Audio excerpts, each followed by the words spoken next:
สิ่งทุกอย่างที่มีในโลกที่เกิดขึ้นมาในโลกใส่เป็นโทษก็ได้ใส่เป็นประโยชน์ก็ได้สิ่งทั้งหลายเหล่านั้นของมันที่เกิดมีมาในโลกมันอยู่กลางๆของมันเองรถใส่เป็นโทษก็ได้ประโยชน์ก็ได้น้ำมันเป็นโทษก็ได้ประโยชน์ก็ได้มีดใส่เป็นโทษก็ได้ประโยชน์ก็ได้แม้กระทั่งร่างกายเฮาเองก็เป็นของเกิดขึ้นเองตามธรรมชาติวัตถุธาตุสี่คือเหมือนกันใส่เป็นโทษก็ได้ใส่เป็นประโยชน์ก็ได้ร่างกายเนี่ยความรักใช้เป็นโทษก็ได้ใช้เป็นประโยชน์ก็ได้ว่ามีดใส่เป็นโทษแบบใดก็เอาไปหาขาคนก็ได้ปนจีก็ได้มีดเอาไปทำประโยชน์เพื่อผู้อื่นก็ได้จังว่าของทุกอย่างในโลกมันเป็นของมันที่มันมีของมันอยู่จังสันมันมีของมันอยู่แบบนั้นมันเกิดของมันอยู่แบบนั้นทุกสิ่งทุกอย่างขึ้นอยู่กับใจเฮาต่างหากขึ้นอยู่กับใจเฮาเด้อใจดวงใดที่บ่ประกอบไปด้วยความจริงคือธรรมบ่เป็นสัมมาทิฏฐิใจดวงนั้นเป็นโทษใส่ของที่มีอยู่เป็นมีดก็ใส่ไปทางที่เป็นโทษทำลายรถก็ใส่ไปทางที่เป็นโทษเอาไปขนของหลักก็ได้เอาไปส้นค้นก็ได้หลายอย่างที่เอาไปใส่ทางเป็นโทษคนที่บ่มีธรรมสะสมไว้ในใจใส่ทุกสิ่งทุกอย่างโดยแล้วแต่เป็นโทษแก่ตนเองการทำร้ายผู้อื่นก็คือการทำร้ายตัวเองให้โทษกับตัวเอง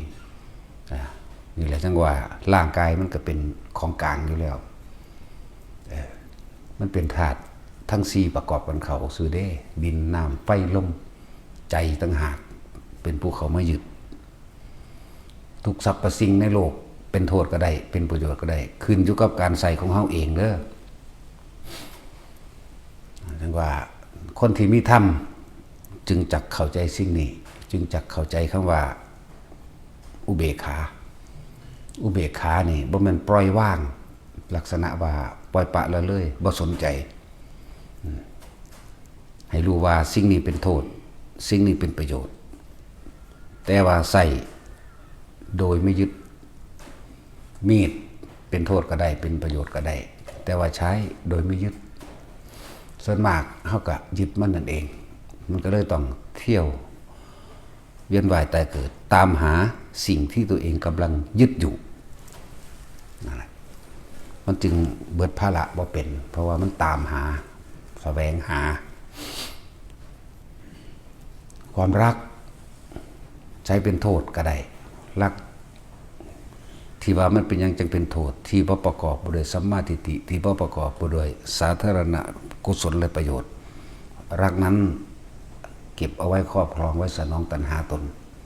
แม้จะรักลูกก็เป็นการสนองตัณหาตนรักผัวรักเมียก็เป็นสนองตัณหาตนรักมารดาบิดาก็สนองตัณหาตนรักบ้านเกิดเมืองนอนแม้กระทั่งประเทศชาติแผ่นดินความรักที่เป็นโทษคือความรักที่เก็บเอาไว้สนองตัณหาตนคือความเห็นแก่ตัวนี่เองสำหรับบุคคลที่ความรักที่บ่ได้เก็บไว้เพื่อสนองตัณหาตนแม้นมารดาแม้นบิดาญาติสายโลหิตเป็นความเคารพนับถืออย่างหนึ่งต่างหากใส่เป็นประโยชน์ก็ได้ความรักในระหว่างผัวเมียใส่เป็นโทษก็ได้ใส่เป็นประโยชน์ก็ได้แหละพวกเขาสิให้ความหมายของชีวิตเจ้าของนี่แบบใดคนบ่มีธรรมบ่รู้ความหมาย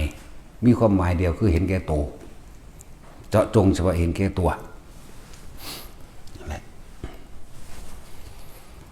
เฮาหักพ่อหักแม่เฮา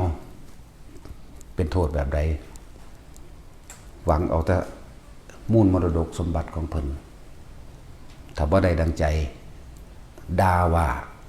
กล่าวตูสารพัดนั่นเป็นโทษแล้วแต่เฮาเฮ็ดเป็นประโยชน์เดนั่นคือเครื่องทดสอบความกตัญญูหรือบูชาบุคคลผู้ควรบูชาเฮ็ดเป็นประโยชน์ก็ได้แก่ตนใกล้คนเฒ่า เฝ้านรกใกล้คนเฒ่าเฝ้าสวรรค์ก็ได้คนเฒ่าคือคนมีคุณนั่นเองมีบิดามารดาเป็นต้นนั่นแหละเฮ็ดน้ำเพิ่นดีก็เป็นประโยชน์แก่ตนเองนี่แหละจึงบอกว่านั้นรักมารดาบิดาเป็นโทษก็ได้เป็นประโยชน์ก็ได้แต่ตัวเองสิเข้าใจความหมายนี่บ่แม้นฮักลูกก็เหมือนกันเฮาฮักมาเลี้ยงมันมาเพื่อหยังบางคนก็หวังเพื่อใช้ประโยชน์จากมันนั่นคือโทษนะแหละจังว่าใส่ให้มันเป็นในความหมายของชีวิตเพราะฉะนั้นมันสิว่าแสงสว่างใดจะเสมอด้วยแสงสว่างแห่งปัญญาไม่มีคือการคำว่าปัญญารู้แจ้งเห็นจริงตามความเป็นจริงในสิ่งทั้งหลายทั้งปวงในความเกิดดับในสิ่งนี้เป็นโทษและไม่โทษในสิ่งนี้ควรและไม่ควรนี่แม้นความรักในระหว่างหนุ่มสาวใช้เป็นโทษก็ได้ใช้เป็นประโยชน์ก็ได้ใช้เป็นโทษหึงหวงแหนไผมาไก่ก็ว่าได้นะหรือเอาไปยกอวดยกอ้างเกิดการทะเลาะวิวาทกันหรือเขาสิไปณที่อื่นทางอื่นที่ทำไม่ถูกใจตนเองก็ทำลายกันเองทำลายบุคคลที่รักแต่ความรักนี่ทำลายคนทั้งโลกก็ได้สร้างคนทั้งโลกก็ได้ดุจดังว่าความรักของพระพุทธเจ้าเฮากับพระนางพิมพาศาสนานี้เริ่มต้นขึ้นมาด้วยความรักแต่ในความรักนั้นไม่ปรารถนาการครอบครองแม่นางสุมิตรามาขอเป็นผู้ร่วมรักร่วมเดินทางร่วมกันพระพุทธเจ้าเฮาบ่ได้บอกว่าเธออย่าพูดว่าร่วมสุขกับเราเธอจงพูดว่าร่วมทุกข์กับเราเพียงถ่ายเดียวแค่นั้นพอข้าพเจ้าจะขอเป็นคู่บารมีของท่านเพื่อร่วมสุขร่วมทุกข์กับท่านเปิ้นเบรกเลยเธออย่าพูดว่าร่วมสุขเธอจงพูดว่าทุกข์อย่างเดียวก็พอนี่นั่นแหละเพราะความรักของเพิ่นไม่ได้ปรารถนาการครอบครองแต่เอาไว้เพื่อที่จะสร้างประโยชน์ร่วมกันนั่นแหละความรักที่มีประโยชน์เป็นคู่สร้างหนทางแห่งความจริงหนทางแห่งความรู้สร้างหนทางให้ออกจากการเวียนว่ายตายเกิดสร้างหนทางเพื่อให้สัตว์ทั้งหลายเดินตามในการพ้นทุกข์ออกจากความเวียนว่ายตายเกิดและความรักฆ่าคนอื่นก็ได้ให้แสงสว่างกับคนอื่นก็ได้นี่แหละว่าจังว่าทุกสิ่งทุกอย่างมันเป็นของกลางมันว่างอยู่จังนั้นโลกนี้เป็นเอกนาโถเป็นหนึ่งที่เลือกได้เลือกชั่วก็ได้เลือกไม่ชั่วก็ได้เลือกร้ายก็ได้เลือกดีก็ได้แต่คนจะต้องสั่งสมการได้ยินได้ฟังธรรมะให้มากเถิดสุตตมยปัญญาการได้ยินได้ฟังทำให้เกิดความรอบรู้ตามความเป็นจริงนะความจริงทำเร็วก็ได้เร็วนั่นแหละความจริงทำดีก็ได้ดีนั่นแหละมันต้องถ้าเฮาศึกษามากเฮาจะเข้าใจเชิงลึกจนเข้าถึงตัวจิตตะของเองได้และจังว่าไผสิใส่วัตถุสิ่งของสิ่งใดให้มันเป็นโทษหรือมันเป็นประโยชน์ก็ต้องอาศัยธรรมอาศัยธรรมคำว่าธรรมนี่อะธรรมก็เอิ้นว่าธรรมความคิดเช่นนี้กับทำเช่นนี้พูดเช่นนี้ล้วนแล้วแต่เป็นไปในทางที่สู่อบายภพอบายภูมิเมื่อทำผู้อื่นเดือดร้อนตัวเองก็เดือดร้อนนั่นแล้วสัตธรรมอะธรรมกับพระสัตธรรมสัตธรรมคือความรู้ตามความเป็นจริงการคิดเช่นนี้พูดเช่นนี้ในมรรคมีองค์8หรือมีความคิดเห็นตามความเป็นจริงได้แล้วพูดก็เฉพาะเรื่องจริงกระทำก็เฉพาะเรื่องจริงล้วนแล้วแต่เป็นหนทางนำเข้าสู่ความพ้นทุกข์นั่นแหละจังว่าทุกอย่างมันมีของมันอยู่จังสันในโลกนี้พวกเข้าไปยึดมันเองแต่พวกเข้าที่ใส่มันไปแบบใดเท่านั้นฮะแม้แต่ร่างกายนี่ก็เป็นของโลกเด้ร่างกายนี่มันบ่ได้เป็นของเฮาเด้เฮาสิใส่มันเป็นการทำเลวใส่ในทางเบียดเบียนผู้อื่นโดยความเข้าใจผิดคิดว่า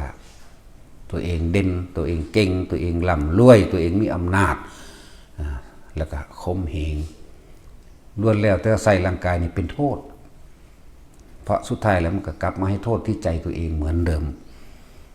แต่ใส่ร่างกายให้เป็นประโยชน์เพราะความรู้เห็นพระสัทธรรมรู้สัจจะความจริงของโลกช่วยเหลือบุคคลผู้อื่นแบ่งปันแนะนำหลายอันหลายอย่างด้วยแล้วแก่ให้ประโยชน์แก่ตนเองนั่นแหละจังว่าร่างกายเฮานี่เฮาที่ใส่มันเป็นโทษหรือใส่เป็นประโยชน์นะแล้วก็โดยความรักเฮาที่ใส่มันเป็นโทษหรือเป็นประโยชน์ต่อผู้อื่น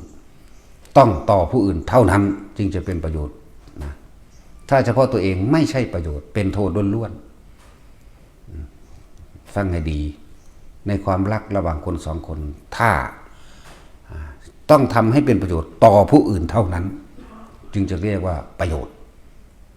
ถ้าเฉพาะตนเองไม่ใช่ประโยชน์แต่เป็นการทำโทษให้แก่ตัวเองเพราะความยึดนั่นแหละพระโพธิสัตว์เท่ากับพระครูบาลมีเพิ่นเอาความรักนี้กระจายในระหว่างรักใดที่จะเสมอด้วยรักตนเป็นมีถ้าเรารักตัวเองแล้วละก่อนเราจะไม่ทำร้ายใครเลยเราจะช่วยเหลือแบ่งปันนะสิ่งดีๆกับคนอื่นให้เป็นประโยชน์กับผู้อื่นแล้วก็เป็นคติเป็นตัวอย่างให้กับบุคคลผู้อื่นอนุชนรุ่นหลังสัตว์เกิดภายหลังได้รู้ตามได้เห็นตามได้กระทำตามและได้ผลตามเนี่ยมันหนีความจริงบุคคลดอกไผ่ก็ดี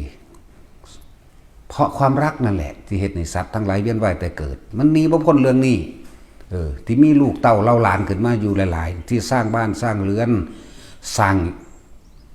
ฐานะครอบครัวให้ร่ำให้รวยให้มียศถาบรรดาศักดิ์เรื่องเดียวนี่เป็นผู้พาสร้างตอนแรกเขาว่าท่านในมีอาจจะเป็นหนุ่มเป็นสาวว่าท่านได้คิดสิสร้างอย่างพอตอนเป็นผัวเป็นเมียแล้วความคิดเริ่มเกิดในการสร้างฐานะครอบครัวสร้างบ้านหลังใหญ่สร้างอนาคตที่มั่นคงนั่นเห็นว่าล่ะมันต่างกันครับคืออย่างเดียวกับครูเพิ่นสร้างศาสนาใดเมื่อไหร่ที่เริ่มมีความรักนี่ถ้าเรารักตัวเองจงอย่าทำร้ายผู้อื่นเราจะช่วยเหลือผู้อื่นแต่เราจะใช้ความรักของเราเองเนี่ยช่วยเหลือผู้อื่นแนะนำคนสองคนพาผู้อื่นกระทำดีนี่ต่างหากนี่บ่พ้นเรื่องนี้สิแก้เท่าชรากับปานใดกับช่างหนีบ่พ้นเรื่องนี้เรื่องความรักกามราคะนี่แต่เขาเปลี่ยนความรักใคร่เกิดกลายเป็นความเมตตาโดยอาศัยคำว่ารักใดที่จะเสมอด้วยรักตนไม่มีถ้าเรารักตนเองแล้วก็เราจะไม่ทำร้ายคนอื่นเราจะช่วยเหลือเราจะแบ่งปันในทานในศีลทานช่วยเหลือการแบ่งปันนะศีลไม่ทำร้ายเบียดเบียนผู้อื่นให้เสียชีวิตและทรัพย์สินเนกขมะเราจะข่มใจจากความร้ายๆความไม่ดีของบุคคลผู้อื่นกระทบกับทางเราเนี่ยข่มใจเพื่อที่จะเป็นผู้นำเป็นตัวอย่างปัญญาเพราะเรารู้แจ้งโลกสัตว์โลกเกิดเพราะความเห็นแก่ตัวอาศัยความรักอาศัยความเป็นคู่แล้วก็ยึดติดตระกูลกูลูกกูผัวกูเมียกูตระกูลพ่อตระกูลแม่ไหลเข้าสู่แผ่นดินกูนั่นแหละถ้าเฮาฮู้ความจริงดังนี้จงเพียรพยายามกระทำตัวเองทั้งคู่ให้เป็นคติตัวอย่างหมายถึงบุคคลที่จะสร้างความรักนั่นแหละแต่ว่าสร้างประโยชน์ใช้ร่างกายของตนเองเนี่ยแล้วถือรวมสองหัวใจนี่เป็นหนึ่งเดียวรวมสองดวงใจนี่สือว่ามันจะรอรวมเป็นหนึ่งเดียวกันได้มันบ่แม่นธรรมดายากที่สุดคือการเกิดของพุทธศาสนานั่นแหละการเกิดของพุทธศาสนาเป็นของยากต้องอาศัยบุคคลสองคนก่อนเป็นผู้ตั้งตนจังว่าแต่ละคนบ่เว้าเรื่องนี้ก็บ่ได้ที่มีพระทรงองค์เจ้าก็เกิดจากความรักของพระนางพิมพากับเจ้าพระเจ้าสิทธัตถะเฮาเพิ่นเฮ็ดเป็นตัวอย่างให้พวกเฮามาแต่ว่าพวกเฮาอาจจะบ่รู้เชิงลึกแต่สมัยตั้งต้นพุ่นล่ะพวกเฮาบ่รู้เชิงลึก